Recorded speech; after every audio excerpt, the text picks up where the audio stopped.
So I can understand that it can be hard to have a high protein diet being a vegetarian, as majority of the foods contain a high amount of carbs and a high amount of fats. For example, protein sources like beans, lentils, chickpeas all have a good amount of protein, but they also have a high amount of carbs in them. Now, it is possible to consume a high protein diet as a vegetarian no matter what anyone says.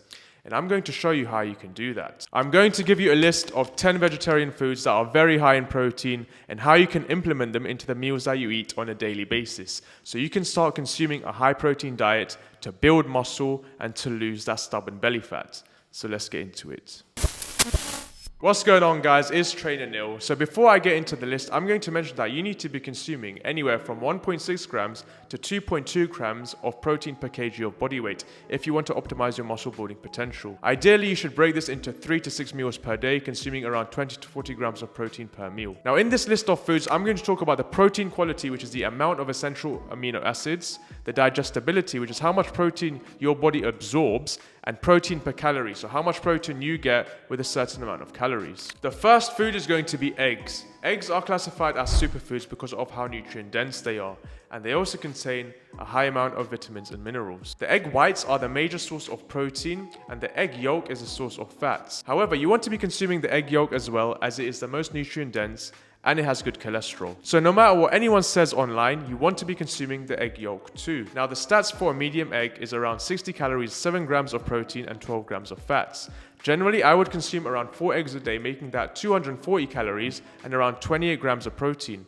But if you're someone with a low caloric maintenance and you don't have many calories left in your daily diet, then it's a good idea to just have the egg whites, as they will be very low in calories and very high in protein. Next is not considered a food as such, but is a very good source of protein, especially for vegetarians. And this is whey protein powder. This is the highest quality protein, which is backed by science. It's very easy to digest and quick to absorb, and it has a very high protein to calorie ratio. One scoop, which is around 25 grams of protein, has around 120 calories. It has very small traces of carbs and fats. So if you're running low on your protein intake for the day, then a good idea would be to have a scoop of whey protein. So number 3 is going to be cottage cheese. This is another great whole food protein source. Cottage cheese is very high in protein and very low in carbs and fats. It doesn't come with all the high fats that you get with hard cheese, for example cheddar. A portion of cottage cheese with around 25 grams of protein is only around 170 calories. So in fact, it has a better protein to calorie ratio than eggs. Now number 4 is low fat or 0% fat Greek yogurt. This is one of my favorite protein sources to have because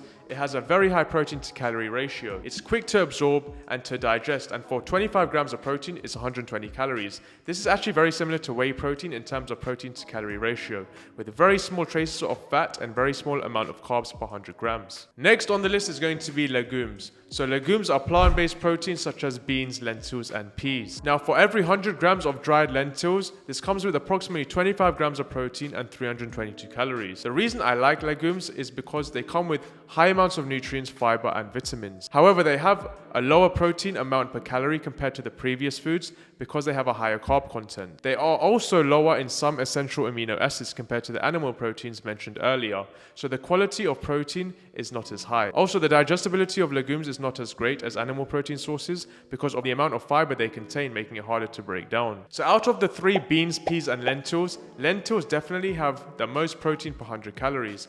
They also have more antioxidants than most beans and are higher in zinc, iron, and leucine, which is an essential amino acid. So for me, if you were to pick which one is better for muscle building, then it would definitely be lentils. Another vegetarian protein that is not as well known is seitan. Now this is made by washing out wheat flour until you're left with mostly protein. This is generally used as a substitute for animal proteins in different cuisines. So for a portion of 100 grams of seitan, it has 25 grams of protein and 130 calories, which is very similar to whey protein and cottage cheese. So it seems like it's a good bang for your buck, but it's worth noting that the protein quality is quite low, which means that you would need to consume more of it if your goal is to build muscle. Tofu. Tofu contains around 12 grams of protein per 100 calories. So if you're looking to get around 25 grams of protein, you would need to consume around 200 calories worth. This is a decent amount compared to other foods, and tofu isn't as processed as some of the other foods such as corn and these vegan meat burgers. So in my opinion, it is a decent vegetarian option to eat if your goal is to build muscle and lose fat. Also, tofu contains a high amount of leucine and it's easy to digest and easy to eat.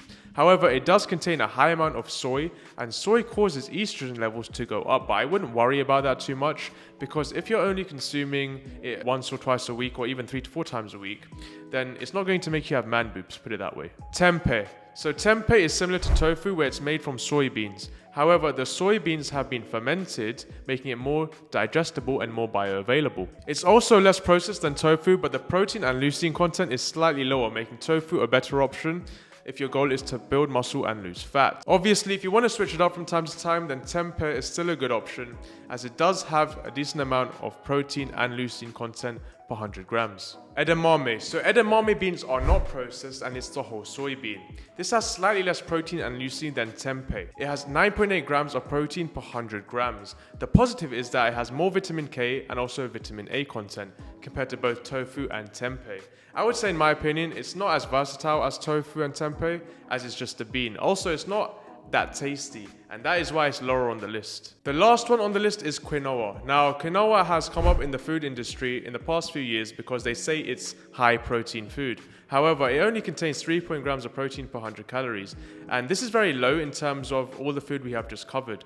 Now, this can be a good replacement for more carby foods such as rice, pasta, and potatoes, because compared to them, it has more protein per 100 grams. So if you're looking to increase your protein a little bit more in each meal, then this could be a good replacement. However, if you're just looking at the protein content per 100 grams, it's not that great, and the foods that I've mentioned before are much better for building muscle. A common misconception I would like to address is that people generally say nuts and seeds are good sources of protein. While they do contain more protein than some other plant sources, they also contain a high amount of fats, which increases the calorie content by a lot. So in terms of the amount of protein per 100 calories, it's not a lot at all. In fact, it's actually not a great source of protein if you compare it to how many calories it contains. For example, with almonds, if you want to get 25 grams of protein, then you would need to consume 684 calories, which is triple the amount of calories compared to the foods I have just covered. I would say if your goal is to lose fat, then it's probably not a good idea to eat a lot of nuts, because they can be very easy to consume, and therefore your calories will add up very quickly. This also goes for peanut butter. Now, how would I put this into a structured meal plan?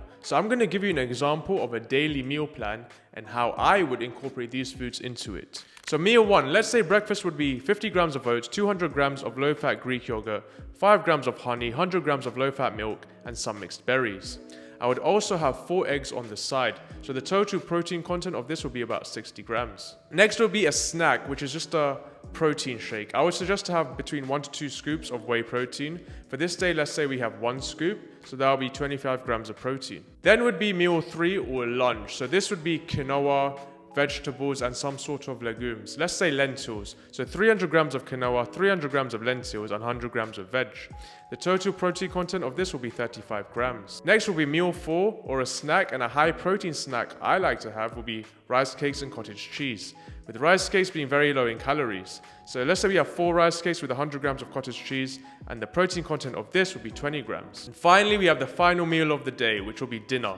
Now this would again include quinoa and, let's say, tofu. So again, we have 300 grams of quinoa and 200 grams of tofu. The protein content of this will be 45 grams. So the total protein content of the day will equal to 185 grams. So as you can see, we have around 30 to 40 grams of protein in each meal, equating to 150 to 200 grams of protein for the day. And this, let's say for an 80 kg dude, would be ideal. This will be enough protein for him to build muscle and lose fat. So as you can see, it's not that difficult to have a high protein diet as a vegetarian. You just need to be aware of the protein content in each food that you're consuming and choose the foods with the highest protein content. So guys, hope you enjoyed the video and found it useful, especially to the vegetarians. Hope it really helped you guys, and now you have a better understanding of what high protein foods you can implement into your diet. And if you guys are struggling to find nutrition and training plans to follow, then click the link in the description where you'll get access to my free workout and nutrition guides.